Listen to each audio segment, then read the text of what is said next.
seus lábios e olhos. O amor dele, por tanto tempo reprimido, finalmente libertou-se. Dagmara, feliz, encostou a cabeça em seu ombro e, pela primeira vez, sentiu a felicidade do verdadeiro amor, esquecendo completamente que entre ela e Saint André se interpunham os direitos de Desidério. Mas teria ele ainda direitos sobre ela? Não, não tinha, pois ele próprio recusou-os. Naquele dia, Valenroy decidiu voltar mais cedo para casa e descansar bem para o dia seguinte. A notícia de que o conde estava com a sua esposa deu-lhe a ideia de ouvir a conversa deles. Ele se esgueirou até a porta do boudoir e testemunhou a declaração de amor e de toda a cena seguinte. Quando viu Dagmara nos braços do conde, que a cobria de beijos, e a esposa feliz com o olhar cheio de amor aceitando os carinhos, ficou possesso.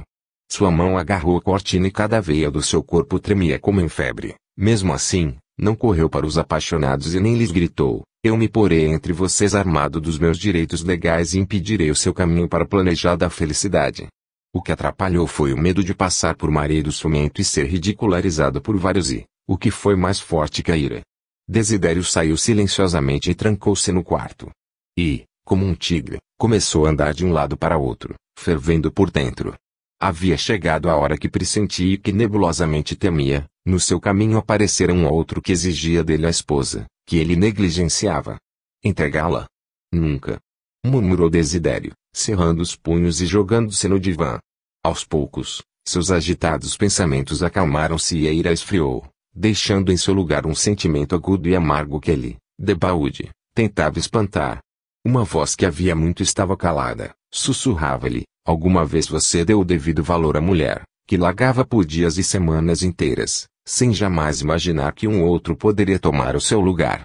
Você sempre a deixou sozinha e nunca se interessou em saber o que ela fazia e como passava os longos e solitários dias e noites. Você sempre tratou-a com grosseira e cruel indiferença. Você próprio destruiu em Dagmar o respeito, a confiança e o amor por você. Que direito tem você agora para indignar-se, quando nela despertou finalmente um sentimento humano e ela indignou-se contra o homem que zombou dos mais sagrados direitos? Ela quer cair nos braços daquele que lhe promete amor e tutela e que falou com ela a linguagem da paixão, o que ela nunca ouviu de você. A carícia falsa e mentirosa não engana o instinto do coração. Um pesado suspiro escapou do peito de Valenroy. A condenação de sua consciência deixava-o desesperado, e amanhã viria Saint André e diria: entregue-me Dagmara. Você não lhe dá o mínimo valor e a partida dela não trará nenhum vazio na sua vida. Você não a ama, porque ninguém maltrata o ser amado, como você está fazendo. Mas ele não queria entregar Dagmara. Ele acostumou-se à ideia de que Dagmara é sua incontestável propriedade e que neste tranquilo aconchego, com ela sempre contida e humilde, ele encontrará a paz quando se cansar da vida devassa, do barulho e das orgias. Estava claro que não seriam as suas amantes chacais noturnas, às quais entregava a saúde e a bolsa que cuidariam dele. Elas precisam dele somente como fonte de ouro e delícias. E, de repente, ele lembrou dos misteriosos laços criados por Dettingen. Se aqueles laços romperem-se, como disse Saint André, não estaria ele ameaçado de morte, devido à falta de força vital e o corpo e a alma, destruídos, negarem-se a servir-lhe. Um frio suor cobriu sua testa e ele, em raivoso desespero, enterrou a cabeça nos travesseiros. Assim que o conde saiu, Dagmara também se sentiu mal e estava desconfortável consigo mesma. Parecia-lhe ter se desviado do caminho do dever e honra. Ela não lamentava ter aceito o amor de Saint André e concordou que ele a libertasse, pois achava isto seu incontestável direito. Mas não devia ter se deixado levar por aquele instante a aceitar os beijos de Philippe, enquanto a lei não cortasse os laços que a uniam a Desidério. Como toda alma pura e correta, ela se culpava pelos beijos do conde e lhe parecia que havia manchado toda a tortura que suportara até então e que agora, ela não poderia olhar para o marido com a costumeira coragem e desprezo. Torturada pela tristeza e inquietação interior, ela dirigiu-se ao dormitório e já se preparava para deitar quando, de repente, estremeceu e quase gritou. A cortina levantou-se e na porta apareceu Desidério, de roubo e com uma vela na mão. Dagmara ficou assustada como se tivesse visto um fantasma e, tremendo por dentro, olhava para o marido. Ela não percebeu a palidez do barão, nem o tom surdo de sua voz, quando lhe perguntou com disfarçada calma: o que você tem? Parece que você não está bem. Não, estou bem. Simplesmente, me sinto muito cansada, respondeu Dagmara com voz baixa, sem olhar para o marido. Desidério mediu-a com um longo e fulminante olhar. Mesmo que eu nada tivesse visto, só a aparência dela demonstraria que ela sente-se culpada. A ingênua criatura ainda sofre por causa dos beijos de Saint André. E, entretanto, provavelmente logo irá se entregar a ele inteiramente, pensou ele. Repentinamente, um sentimento novo, um misto de piedade, amargura e paixão despertaram em seu espírito. Aquela mulher delicada, pudica e contida, que ele negligenciava e ofendia de todos os modos, num instante adquiriu aos seus olhos o valor que tinha para o conde. Agora, quando ele devia entregar Dagmar e quando, por sua própria culpa, um outro conquistou o coração, que deveria pertencer-lhe, ele novamente queria tê-la, afeiçoá-la a ele e despertar nela paixão. Desidério dirigiu-se rapidamente para ela e, puxando-a para si, quis beijá-la, mas Dagmar estremeceu e tentou repeli-la. Naquele momento ela se achava tão criminosa, que não tinha o direito de receber um beijo do marido, que a considerava irrepreensível, e o fato de ela ter falado de amor com outra pessoa parecia-lhe monstruoso e ela quis gritar: "Deixe-me! Eu lhe paguei na mesma moeda, e meus lábios ardem ainda dos beijos de outra pessoa." Mas ela sentia-se sufocada e somente conseguia repetir: "Deixe-me! Deixe-me!" O choro convulsivo impediu-a de continuar. De repente, um novo horror obrigou-a a esquecer tudo. Seu olhar encontrou o rosto vermelho do marido, cujos olhos ardiam de paixão e pareciam fulminá-la. Dagmar a viu, pela primeira vez, como amante, do modo como ele aparecia às suas damas, violento, incontido, tomado por um instinto animal. Mas os nervos dela estavam demasiado tensos para suportar essa comoção moral e um profundo desmaio mergulhou-a num benigno esquecimento. Assustado com a explosão da própria paixão, o barão debruçou-se sobre a esposa, lívida como a gola do seu penhoar. Ele percebeu a luta refletida em seu rosto, no qual parecia ter se congelado uma expressão de indescritível sofrimento. E mais uma vez aquele sentimento agudo e amargo de ira e compaixão apertou o coração de Desidério. Naquele instante ele amava e odiava Dagmar, amava como um ser que lhe pertencia, e que ele tanto torturou, e odiava por ela estar se entregando a outro, permanecendo surdo à sua paixão. Sombrio e taciturno ele colocou a jovem mulher na cama e saiu. 17. Desidério chegou por último ao local de reunião dos caçadores e, antes de tudo, começou a procurar Saint André com os olhos. Este estava numa roda de oficiais e conversava alegremente. Um tremor raivoso passou pelo corpo do barão. Ele, entretanto, não conseguiu conversar a sós com o conde e as outras pessoas sempre atrapalhavam. A impaciência de Desidério e a sua excitação febril cresciam cada vez mais. Finalmente, depois do toque de recolher, quando os caçadores dirigiram-se ao pavilhão, onde seria servido o jantar, Saint André ficou um pouco para trás dos outros caçadores e Desidério aproveitou a oportunidade. Levando o seu cavalo para perto do conde, soprou-lhe no ouvido: "Vamos virar por este atalho. Eu preciso falar-lhe." O conde olhou-o com leve surpresa e, sem nada dizer, virou o cavalo para uma trilha que levava a uma pequena clareira.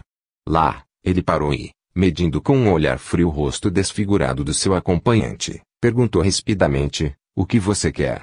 "Eu gostaria de perguntar desde quando você começou a seduzir esposas dos outros," disse surdamente Desidério, com os dentes cerrados. O rosto do conde corou, mas nos seus olhos acendeu-se uma sombria chama. "Pare! Nem mais uma palavra!" exclamou ele, levantando a mão. "Não ouse jogar lama em mim e na esposa que você fez infeliz. Você não pode julgar, pois o seu comportamento e desprezo ao dever superam em muitos pecados dos outros. Sim, eu amo Dagmar. E como você não lhe dá valor e a considera um peso morto, então peço-lhe que a liberte, concedendo-me o direito de casar com ela. Se ela é um peso ou não para mim, não é da sua conta", contestou Desidério, com os lábios tremendo e olhos em fogo. "Saiba somente uma coisa, eu não a libertarei. Não porque comecei a lhe dar valor, após vê-la em seus braços, mas porque você apareceu na minha casa com o objetivo de seduzir a mulher que leva o meu nome. Você não tem o direito de agir assim. Ela é um ser vivo que o Senhor e a lei confiaram a você para amar e proteger e não para torturar e destruir. Você perdeu o seu direito sobre ela. Isto nós ainda vamos ver. Em todo caso, antes de voltar para cá, você deveria ter escrito uma carta para mim sobre isto e aguardar a minha decisão.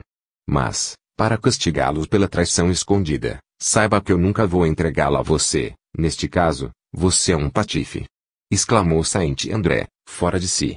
Num ímpeto de ira, e com os olhos injetados de sangue, Desidério, virando rispidamente o cavalo, que empinou, sacou do bolso um revólver e apontou a arma para o conde, que também sacou o seu revólver. Espumando pela boca, e absolutamente fora de si, atiraram um contra o outro e, quase ao mesmo tempo, ouviram-se 2 tiros. Saint-André, abrindo os braços, começou a balançar na sela e caiu sobre o corpo do cavalo, que deu um salto e jogou o cavaleiro nos arbustos. Desidério ficou mortalmente pálido e a arma caiu de sua mão. Com os olhos esbugalhados, como um autômato, ele desceu do cavalo e deu alguns passos na direção de Saint-André.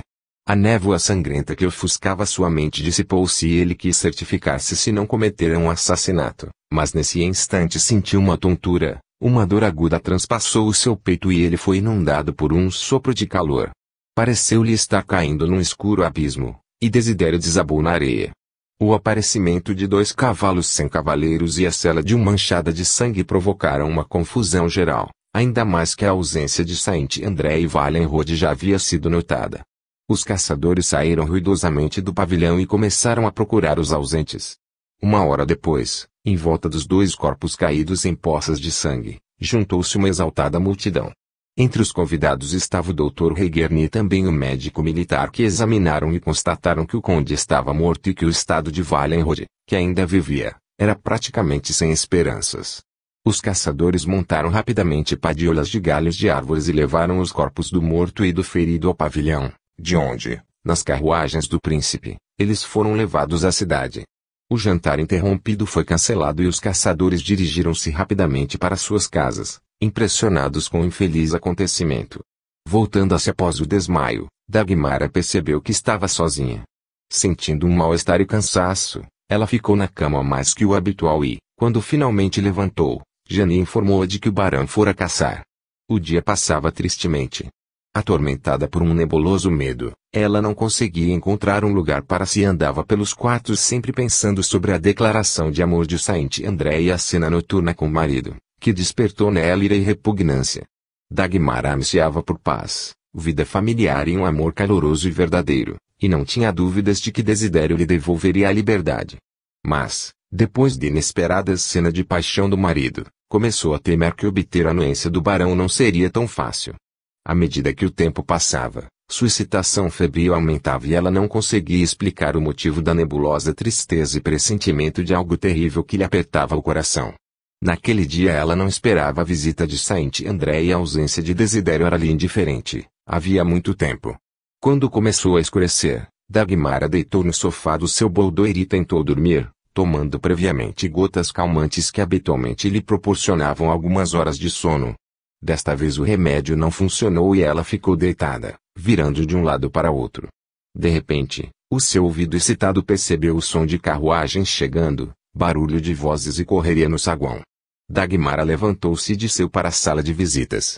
A porta de entrada estava aberta e ela ouviu nitidamente lá embaixo passos medidos e pesados de alguns homens que pareciam carregar algo volumoso, e a voz preocupada do velho José, dizendo, por favor, senhores, levem para cima.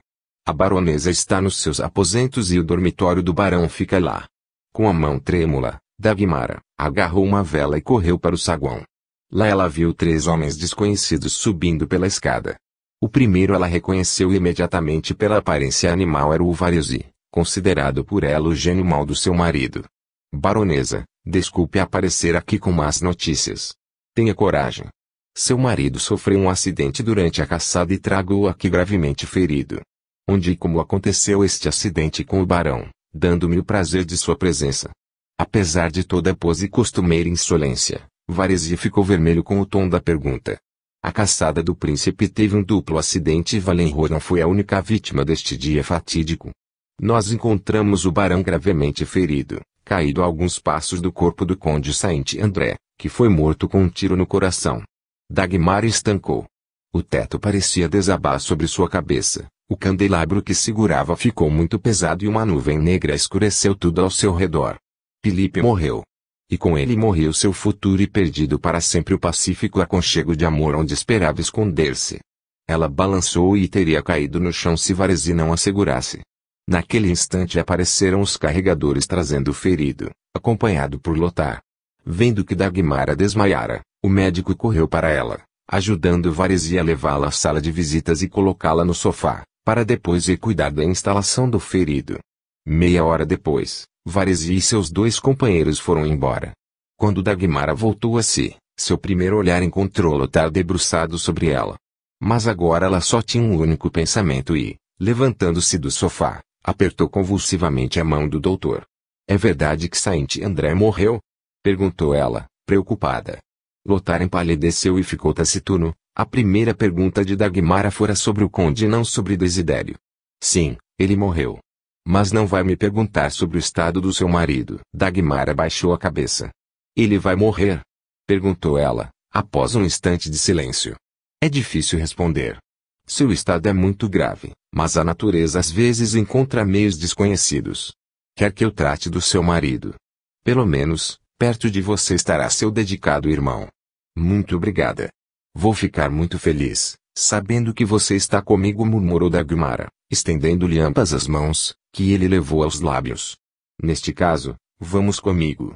Você me ajudará a colocar as compressas frias na cabeça e no ferimento. Não tema, ele já foi enfaixado. Eu vou embora agora e mando para cá uma enfermeira. De manhã estarei de volta." Ela levantou como num sonho e seguiu o doutor. Desidério parecia em coma. Lothar escutou a sua pulsação e passou a Dagmara algumas instruções e, em seguida, despediu-se, prometendo retornar o mais rápido possível. Ficando só, Dagmara sentou-se sem forças na poltrona à cabeceira do paciente e começou a olhar o pálido e deformado rosto do marido, fracamente iluminado pela lâmpada sob o abajur azul. E na sua mente começou a fervilhar um caos de tenebrosos e desesperados pensamentos. O gemido do ferido interrompeu-se e ela debruçou-se sobre ele. Agora Desidério tinha febre, seu rosto ardia e os olhos queimavam como brasas de carvão. Ele não reconhecia a esposa, de seus lábios saíam palavras desconexas, e aos poucos, passou a delirar. Começou um tempo difícil. O jovem e resistente organismo do paciente lutava tenazmente contra a destruição, mas o estado dele melhorava e piorava e a sua morte era esperada a qualquer momento. Dagmara raramente aparecia junto ao leito do marido, pois lá estava de plantão a baronesa, mas Regan lhe contava tudo o que acontecia por lá e acompanhava atentamente as fases da luta entre a vida e a morte. Numa de suas conversas francas, Regan confessou a Dagmara que sabia sobre o segredo fatal de sua vida, e começou a perguntar sobre os misteriosos laços criados por Dettingen. Dagmara, sem vacilar, contava-lhe tudo o que sabia com um triste sorriso no rosto. "Mas o pior de tudo isso", acrescentou ela, "é que eu sinto a corrente que emana dele e, às vezes, a sua vida desregrada a reflete em mim. Assim, muitas vezes eu sei quando ele está bêbado.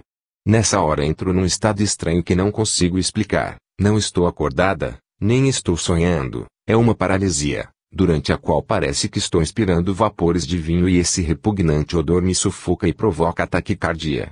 Além disso, esse estado é acompanhado por estranhas visões, ou é o rosto pálido de Desidério que me persegue como num pesadelo, ou me aparecem lugares desconhecidos e ajuntamentos de pessoas desconhecidas, cujo comportamento imoral causa-me nojo. E vejo tudo isso com tão incrível nitidez que até nas ruas encontro e reconheço algumas pessoas que vi nessas visões. Parece que a vida desregrada de Desidério reflete-se em mim através desses profundos desmaios e, ao mesmo tempo, sua corrente vital mantém-me viva. Que surpreendente e terrível mistério. Maldita seja a hora em que foi realizado este negro ato", murmurou Lothar, cerrando os punhos involuntariamente. Nas longas horas de silêncio e solidão, quando nada interrompia os sombrios pensamentos de Dagmara, ela passou a pensar muito sobre o futuro que a esperava e decidiu que se Desidério morresse, ela iria viver somente para o filho e continuar, bem ou mal, a própria infeliz existência. Mas, se ele sarasse, ela deveria desaparecer. Certo dia, Lothar comunicou a Dagmara que a vida triunfara e que Desidério estava fora de qualquer perigo. A jovem mulher ficou cabisbaixa. O restabelecimento do marido significava a volta da monótona, solitária e vazia existência, envenenada pela amargura e orgulho ferido. Não, para ela chega, o destino decidiu, pensou ela, quem deve desaparecer, sou eu. Tenho muito menos a perder do que ele. Após tomar tal decisão, Dagmara acalmou-se e, com incrível sangue frio, começou a executar os preparativos que julgava necessários. Não desejando deixar atrás de si qualquer coisa relacionada à ciência secreta, começou a destruir sistematicamente tudo que fora reunido no laboratório e biblioteca de Dettingen. A cada noite ela queimava no quarto do seu boudoir, em partes, ervas secas, pós e manuscritos, observando friamente como ardiam em fogo multicor os preciosos remédios e antigos papiros. Finalmente, chegou o dia que Dagmara estabeleceu para o seu desaparecimento. Ela sabia que ninguém iria atrapalhá-la, pois Desidério, após o almoço, ia a um alegre piquenique fora da cidade que, conforme disse, os amigos organizaram para comemorar a sua recuperação. De manhã, ela escreveu 2 cartas, uma a Eisenbach, com as últimas instruções, a outra ao pastor e sua esposa, na qual pedia para que rezassem por sua alma sofredora. Se existe a justiça divina e um juiz imparcial, assim terminava a carta então, confio na sua misericórdia. Ele não me condenará por voltar antes de ser chamada. Morro, porque não posso mais viver. Escrevendo mais algumas palavras ao marido, Dagmara foi para o seu quarto. Lá, começou a pôr em ordem suas joias, objetos e contas. A fria decisão não enfraquecia em nenhum instante, e quando Desidério veio despedir-se dela, como de costume, nada percebeu de anormal. À noite, Dagmara trancou-se no dormitório e vestia um branco e bordado penhoar. O branco era a cor dos magos e da inocência, ela tinha direito a isso. Parou por um instante diante da cômoda e, com sombrio olhar, mirou-se no espelho. Seria possível que aquela pálida visão, que a morte já parecia ter marcado com o selo gorento, era realmente ela? Então, agarrou o frasco com o veneno e, apertando convulsivamente na mão, saiu rapidamente do quarto, fechou a porta atrás de si e dirigiu-se para o quarto do filho. Lá tudo estava quieto. Somente ouvia-se a respiração sonora da babá, que dormia no quarto vizinho.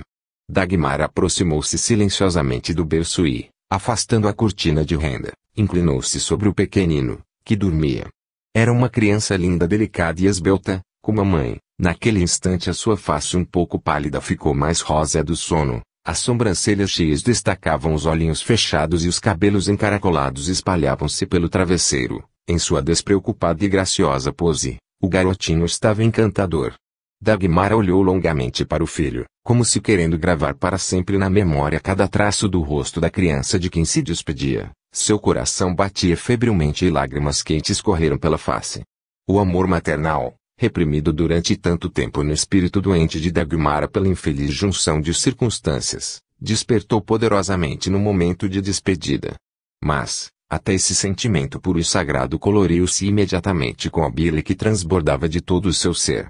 Será que devo deixá-lo aqui, meu adorado anjo, para ser ignorado como a mãe, para que o pai o envenene moralmente com seu exemplo contagioso? Pensava ela. Vou deixar você para servir de brinquedo para alguma mulher decaída que irá ocupar o meu lugar, ou para ser educado pelo meu impiedoso inimigo que lhe ensinará a odiar a minha memória e estragá-lo tanto quanto a todos eles. Dagmara estremeceu e um pensamento monstruoso passou-lhe pela mente. Ela ajoelhou-se e apertou o rosto úmido contra o berço. Mas essa fraqueza não durou mais de 1 minuto. Estava toda trêmula e pálida, quando levantou-se com ar decidido e olhou a criança com um olhar de fogo agorento. Mas, é verdade. Por que devo deixá-lo? Morra comigo. Não devo deixar nada para ele. E isto seria um crime. Oh, não. Livrar você de uma vida assim será um ato de suprema misericórdia.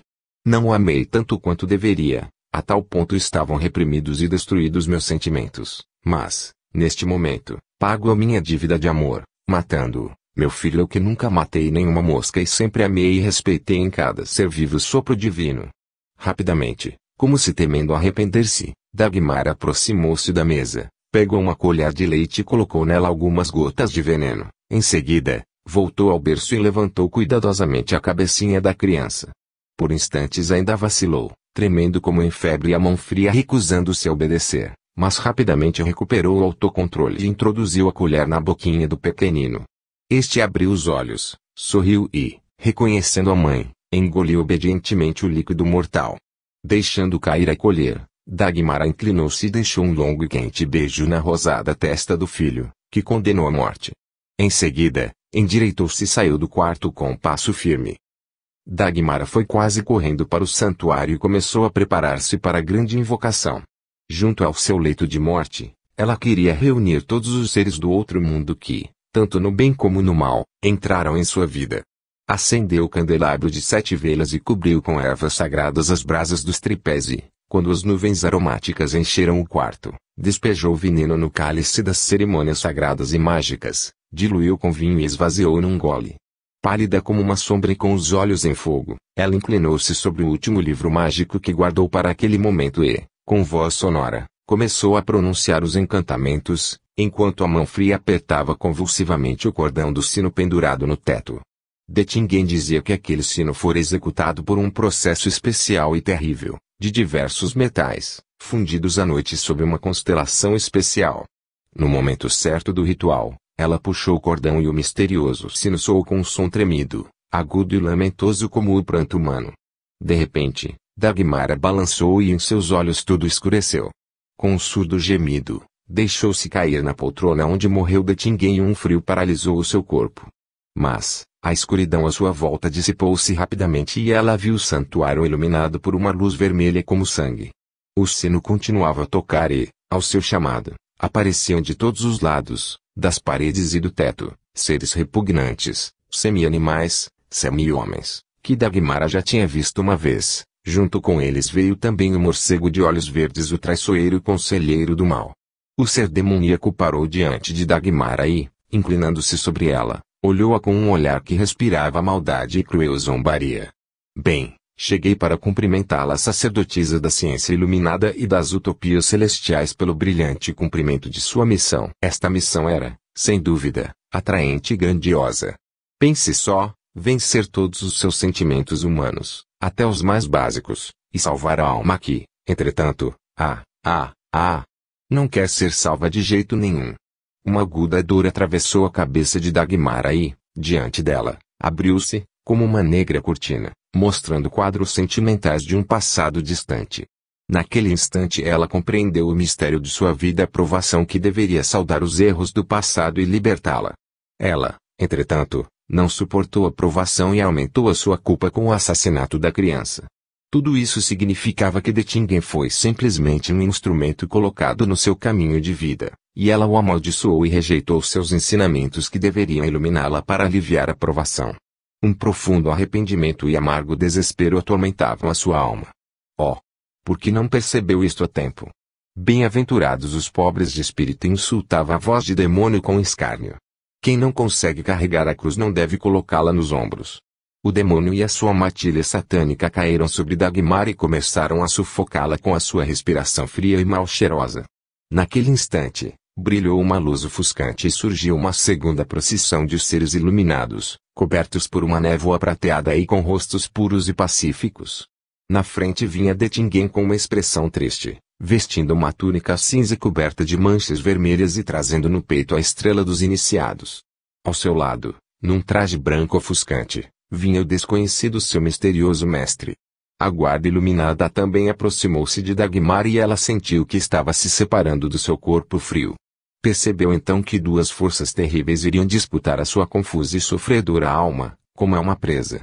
As forças do bem atacaram as forças do mal. O reino da luz chocou-se com o abismo da escuridão com um ruído sinistro, como contra uma parede sólida, e o ar encheu-se de relâmpagos de luz. De repente Dagmara ouviu a voz de Dettingen gritando-lhe: "Ajude-nos com o ímpeto de sua fé a salvá-la. Você ainda acredita no bem, ou admite somente o mal como a força dirigente?"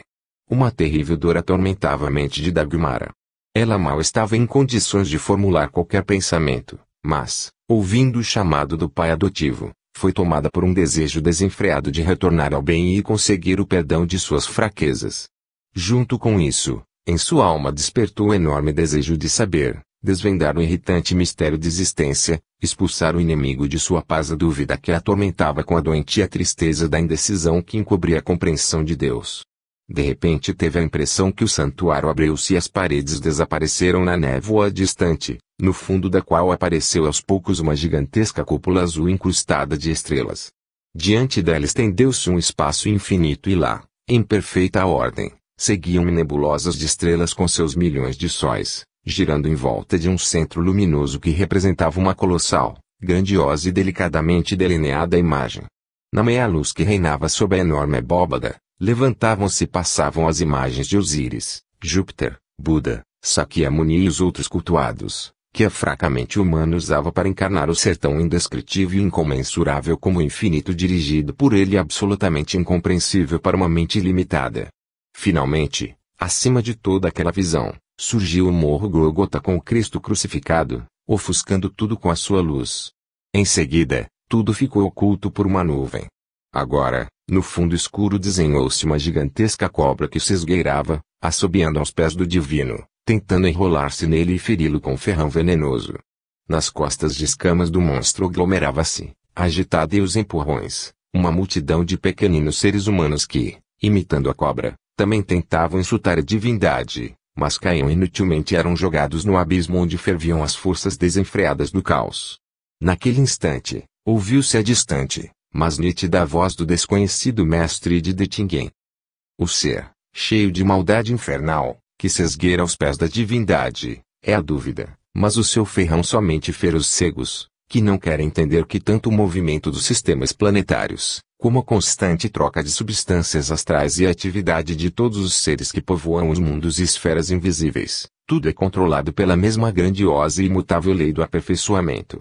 Através de uma série de vidas, lutas e sofrimentos, esta lei conduz os seres sofredores, miseráveis, atormentados pela dúvida e rancor para o centro da luz eterna.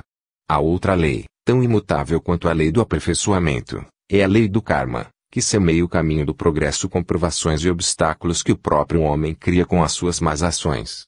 Dagmara compreendeu então que ela também era um daqueles insetos que se arrastavam sobre as costas da dúvida, um daqueles átomos que rangiam os dentes e insurgiam-se contra a imutável lei, mas diante da grandiosidade dessa imensidão e poder, ela sentiu-se infinitamente mísera e fraca e seus sofrimentos pareceram-lhe passageiros e insignificantes.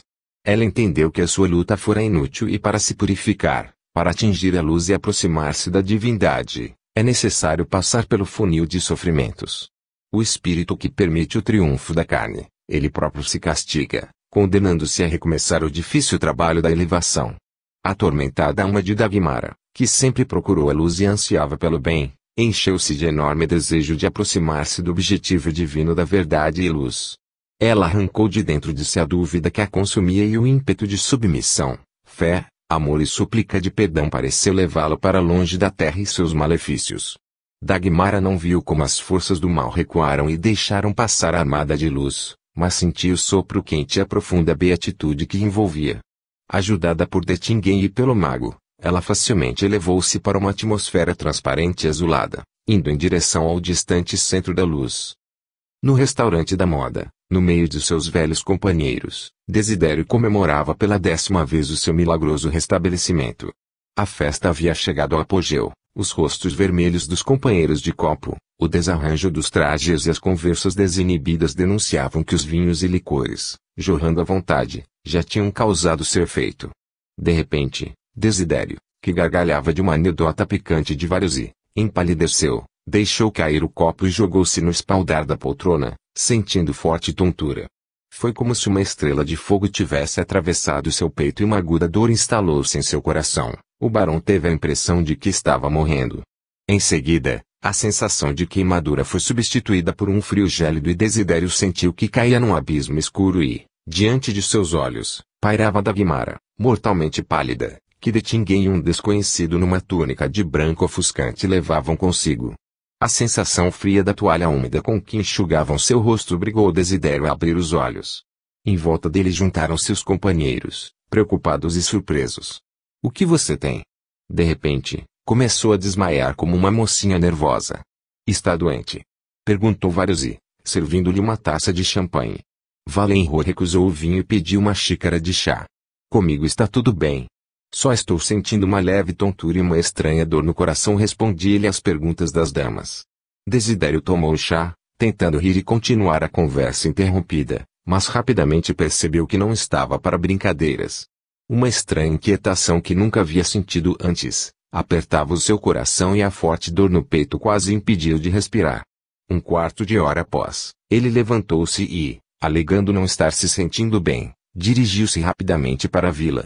Já eram cerca das 3 horas da manhã quando o barão voltou para casa e, torturado pela sensação de perigo, foi rapidamente ao dormitório. A cama de Dagmara estava vazia, o que nunca acontecera até agora. Onde estaria? Irritado e atormentado por um obscuro pressentimento, Desidério passou pelo quarto da esposa e, não a encontrando em lugar nenhum, entrou no gabinete e viu sobre a escrivaninha uma carta endereçada a ele. Abrindo apressadamente o envelope, ele leu o seguinte: "A vida que você me deu é uma carga insuportável. Por isso estou voluntariamente cortando os laços que nos unem e que me obrigam a viver em dependência de sua energia vital. A minha morte nos livrará ambos destas correntes, que lhe pesavam tanto." À medida que lia, o rosto de Desidério foi ficando cada vez mais pálido, a carta caiu de suas mãos trêmulas e ele saiu correndo do quarto. Examinando mais uma vez o recinto, correu para o santuário. A luz acesa no corredor indicava que ele estava na pista certa e Desidério puxou a maçaneta da porta. Aromas sufocantes enchiam o amplo ambiente, sob a luz agorenta das velas acesas sobre o altar, mas o olhar horrorizado de Desidério fixou-se na grande poltrona onde jazia Dagmara. No longo e branco traje, ela parecia um fantasma, sua cabeça contrastava com o veludo escuro do espaldar da poltrona, seus olhos estavam fechados e no pálido rosto marcado pelo selo da morte, congelou-se uma expressão clara de triunfo. Ele balançou como se tivesse recebido um golpe de marreta na cabeça e encostou-se na parede. Tudo girava à sua volta e ele repetia maquinalmente: "Não é possível. Não é possível." De repente, endireitou-se, correu para Dagmara e começou a sacudi-la. Em seguida, ajoelhou-se, começou a massagear suas mãos e têmporas e soprar no seu coração. Tudo em vão. A jovem mulher permaneceu fria e imóvel, e sua cabeça caiu para o lado. Percebendo que seus esforços eram inúteis, Desidério levantou-se. Ele sentia tonturas, os pensamentos se misturavam e, repentinamente, naquele caos surgiu o nome de Rengen. Talvez ele, um cientista, ajudasse e encontrasse um antídoto. Esperançoso, Desidério corria para o gabinete quando encontrou pelo caminho o velho José. "Um médico. Mande trazer para cá o Dr. Rengen," bradou ele, com voz esganiçada. "O senhor tem razão, barão, é preciso chamar o médico. Não sei o que houve com a criança, mas ela está imóvel, como morta," exclamou a babá, pálida e com o corpo todo tremendo. "A criança, como morta," repetiu Desidério, estremecendo da cabeça aos pés. Empurrando os criados e fora de si, correu para o berço, mas vendo o pálido e imóvel corpo do menino, compreendeu imediatamente que havia perdido para sempre também o filho. Não suportando aquele novo golpe, o barão caiu sem sentidos no tapete. Quando voltou finalmente a si, a sua louca excitação foi substituída por uma sombria apatia. Ao ser informado que José foi buscar o médico, Desidério pegou o corpo da criança, arrastou-se cambaleando até o santuário, sentou-se na cadeira ao lado da poltrona onde jazia Dagmara e ficou olhando-a com um olhar apagado e irracional. Abatido e moralmente arrasado, Desidério encostou a cabeça em brasa no espaldar da poltrona e não se mexeu.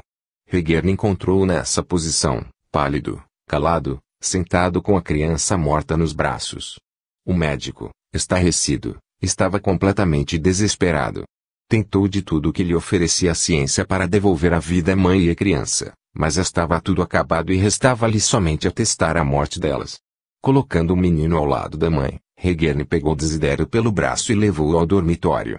Tudo o que certa vez vivia e animava o local, transformou-se em cinzas.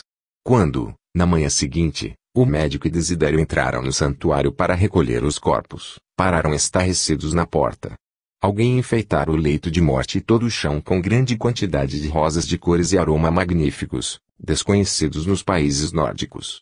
Ambos os corpos estavam inteiramente cobertos com aquele manto perfumado, o último sinal de atenção do misterioso mestre. Estava um dia frio e escuro de inverno. A neve caía em grandes flocos e o forte vento agitava as grandes e nuas árvores do cemitério de Branquemburgo. Junto aos portões do cemitério, estavam estacionadas algumas carruagens e, pela grande alameda, caminhavam algumas pessoas, que se dividiram em pequenos grupos e conversavam a meia voz. "O bondoso Valenroy escolheu um dia horrível para seus funerais", disse o jovem oficial, enrolando-se de frio no capote. "Penso que ele preferiria não nos incomodar", disse o homem vestido à paisana, que ia atrás, junto com Rengen. Além da morte trágica da baronesa, que, dizem, envenenou-se junto com seu filho, aconteceu também uma história muito misteriosa com a mãe do barão. Uma instituição beneficente exigiu da baronesa Valenroy uma grande soma em dinheiro que ela roubou da condessa de Elfenberg, quando esta ainda estava sob a tutela do barão Gunther, mas o caso acabou não sendo esclarecido, pois Valenrod obrigou a mãe a entregar esta quantia. Com isso, ela acabou enlouquecendo e foi internada num manicômio, onde logo morrerá, conforme diz a baronesa Chipest. Ela me contou que a descoberta deste roubo escandaloso foi uma vingança de além-túmulo da jovem baronesa, acrescentou o senhor à paisana, parecendo interessado. Alguns dias depois, na casa do pastor Hegern, houve uma reunião para comemorar o aniversário da morte de Dagmara. Nesta devota e simples família, a morte trágica da jovem mulher, que lá foi educada e que todos amavam, deixou uma marca indelével. Esse dia era sempre passado em tristeza e pesar, e à noite todos se reuniam para uma prece conjunta pela alma sofredora da sua pupila. As lágrimas caíam abundantemente dos olhos de todos os presentes, quando o pastor ajoelhou-se e, levantando as mãos, pronunciou com devoção: Nosso Senhor, Jesus Cristo, pela tua infinita misericórdia, tem piedade daquela que ousou comparecer diante do teu altar antes de ser chamada. Não a julgues com todo o rigor de tua lei, mas perdoa, pois pecou por ignorância, obscurecida pela perigosa e proibida ciência. Ela esqueceu as tuas santas palavras: bem-aventurados os pobres de espírito, pois deles é o reino dos céus. Fim.